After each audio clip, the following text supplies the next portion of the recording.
Alright, let's talk about how to actually do these mobility routines. First of all, don't worry if you can't get into every position perfectly. You'll see me make mistakes and adjustments all the time. And that's okay, it's all part of the process. When we go through these routines, focus on doing what feels good for your body. If something feels too tight or difficult, that's where you need to spend a little extra time. And remember, it's not about pushing yourself into the deepest possible stretch. It's about gradually improving over time. If a stretch feels too intense, there's always a way to modify it. I often use props for assistance in these poses like yoga blocks or a strap, because I can't quite get into the pose to full depth yet.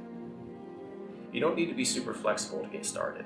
The goal is to feel a gentle stretch, not to force your body into a position that it isn't ready for. We stay in one position for several minutes at a time to let the body open up gradually on its own. You will notice that you sink deeper into the pose throughout the hold. This is in contrast to a yoga flow where you spend a short amount of time in each position as you move between poses. This type of long hold mobility routine has been the only program that has given me noticeable results in improving my flexibility and range of motion.